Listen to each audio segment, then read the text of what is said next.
나르시시스트와의 관계는 처음에는 매우 매력적이고 이상적인 것처럼 보일 수 있습니다.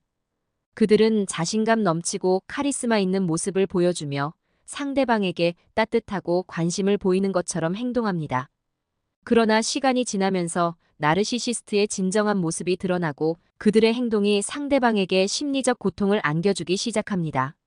나르시시스트의 피해자가 겪는 고통은 단순한 상처를 넘어 깊은 정신적 트라우마로 이어질 수 있습니다. 이번 대본에서는 나르시시스트의 피해자가 겪는 다양한 고통과 그들의 심리적 영향을 구체적으로 분석해 보겠습니다. 연구 결과와 사례를 통해 이러한 고통의 본질을 이해하고 나르시시스트의 행동이 어떻게 피해자에게 지속적인 영향을 미치는지 살펴보겠습니다.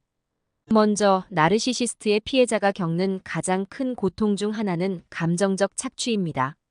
나르시시스트는 상대방의 감정을 조작하고 이용하며 그 과정에서 상대방이 자신을 의심하고 스스로의 가치를 낮게 평가하도록 만듭니다. 피해자는 나르시시스트의 끊임없는 요구와 비난에 시달리며 자신의 감정이 무시당하고 조롱당하는 상황에서 심리적으로 점점 더 피폐해집니다. 예를 들어 나르시시스트는 상대방이 자신에게 헌신하고 희생하는 것을 당연하게 여기며 그에 대한 감사나 보답을 기대하지 않습니다. 오히려 상대방이 더 많은 것을 해주기를 기대하며 그들의 요구를 충족시키지 못하면 상대방을 비난하는 경우가 많습니다. 이러한 감정적 착취는 피해자가 자신을 무가치한 존재로 느끼게 만들고 자존감을 심각하게 손상시킵니다. 연구에 따르면 나르시시스트와의 관계에서 감정적 착취를 경험한 피해자들 중 70% 이상이 우울증이나 불안, 장애를 겪는 것으로 나타났습니다. 또한 나르시시스트는 가스라이팅이라는 교묘한 조작 기법을 사용하여 피해자가 자신의 현실 인식을 의심하게 만듭니다. 가스라이팅은 상대방이 자신의 기억이나 판단을 믿지 못하도록 조작하는 방법으로 피해자를 혼란스럽게 하고 자신의 생각이나 감정을 나르시시스트에게 의존하게 만듭니다.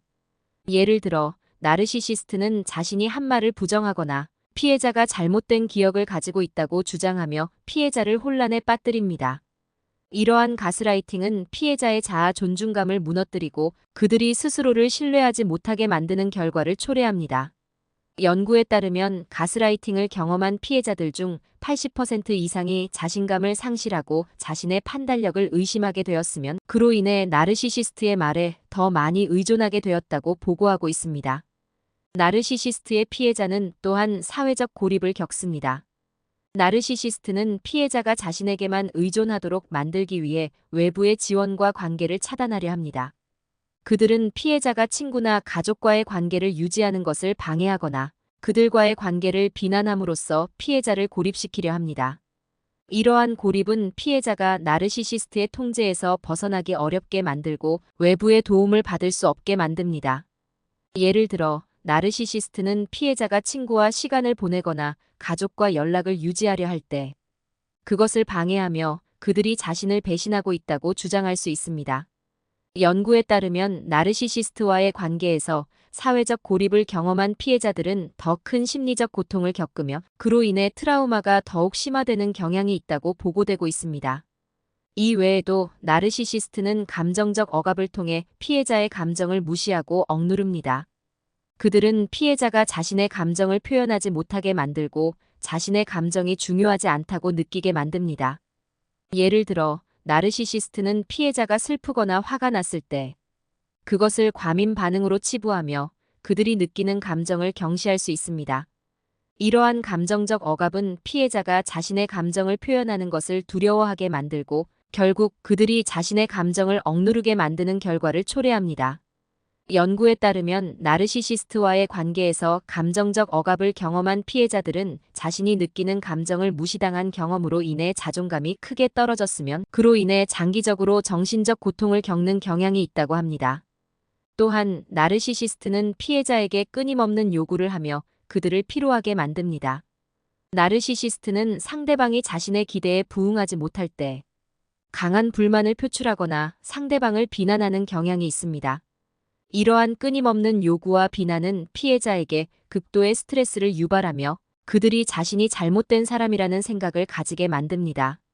예를 들어 나르시시스트는 피해자가 자신의 요구를 충족시키기 위해 노력했음에도 불구하고 그것이 충분하지 않다고 비난할 수 있습니다.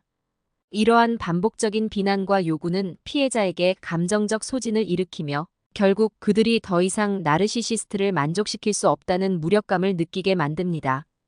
통계적으로 나르시시스트와의 관계에서 이러한 감정적 소진을 경험한 피해자들 중 많은 이들이 극심한 스트레스를 보고하고 있으며 그로 인해 장기적인 심리적 고통을 겪고 있다고 합니다. 마지막으로 나르시시스트의 피해자는 정체성의 혼란을 겪습니다. 나르시시스트는 상대방의 자아를 무너뜨리고 그들의 정체성을 혼란스럽게 만듭니다. 그들은 피해자가 자신을 부정적으로 인식하게 만들고 나르시시스트의 말에 따라 자신의 가치와 정체성을 재정립하게 만듭니다. 예를 들어 나르시시스트는 피해자가 자신을 무가치한 존재로 여기도록 유도하며 그들이 나르시시스트 없이는 아무것도 할 수 없다는 생각을 심어줍니다. 이러한 정체성의 혼란은 피해자가 자신에 대한 신뢰를 잃게 만들고 자신을 정의하는 데 어려움을 겪게 만듭니다. 연구에 따르면 나르시시스트와의 관계에서 정체성 혼란을 경험한 피해자들은 자아 존중감이 낮아지고 자기 자신을 이해하는 데 어려움을 겪는 경우가 많다고 보고되고 있습니다. 이러한 고통을 극복하기 위해서는 전문가의 도움을 받는 것이 필수적입니다. 심리치료사나 상담가는 피해자가 자신이 겪은 경험을 이해하고 그것을 극복하는 데 필요한 도구를 제공할 수 있습니다. 또한 전문가의 도움을 통해 피해자는 자신이 겪은 감정적 학대와 조작의 영향을 이해하고 그것에서 벗어나는 방법을 배울 수 있습니다. 연구에 따르면 심리치료를 받은 피해자들은 그렇지 않은 피해자들에 비해 나르시시스트와의 관계에서 벗어나고 트라우마를 극복하는 데 더 큰 성공을 거두는 것으로 나타났습니다. 또한 지지그룹에 참여하는 것도 고통 극복에 큰 도움이 될 수 있습니다. 나르시시스트의 피해자들은 종종 자신이 고립되었다고 느끼며 자신의 경험을 다른 사람들과 공유하는 것을 어려워합니다. 그러나 지지그룹은 같은 경험을 한 사람들과 소통할 수 있는 기회를 제공하며 그들로부터 지지와 위로를 받을 수 있습니다. 연구에 따르면 지지그룹에 참여한 피해자들은 그렇지 않은 피해자들에 비해 더 빨리 트라우마를 극복하고 자신감을 회복하는 데 성공하는 경우가 많다고 합니다. 마지막으로 자기 돌봄을 실천하는 것이 중요합니다. 나르시시스트와의 관계에서 겪은 고통은 피해자의 자아 존중감과 정신, 건강에 큰 타격을 주기 때문에 자신을 돌보고 치유하는 과정이 필수적입니다. 피해자는 자신이 가치 있는 존재임을 인정하고 자신을 긍정적으로 바라보는 연습을 해야 합니다. 또한 자신의 감정을 표현하고 그것을 받아들이는 것이 중요합니다. 연구에 따르면 자기 돌봄을 실천한 피해자들은 그렇지 않은 피해자들에 비해 더 빨리 정신적, 정서적 회복을 이루는 경향이 있다고 합니다. 결론적으로 나르시시스트의 피해자는 그 관계에서 심각한 고통을 겪습니다. 감정적 착취, 가스라이팅, 사회적 고립, 감정적 억압 등은 피해자에게 깊은 정신적 상처를 남기면 그 상처는 오랜 시간 동안 치유되지 않을 수 있습니다. 이러한 고통을 극복하기 위해서는 전문가의 도움을 받고 지지그룹에 참여하며 자기 돌봄을 실천하는 것이 중요합니다. 이를 통해 피해자는 다시금 자신의 삶을 되찾고 건강한 관계를 맺을 수 있는 기회를 얻게 될 것입니다.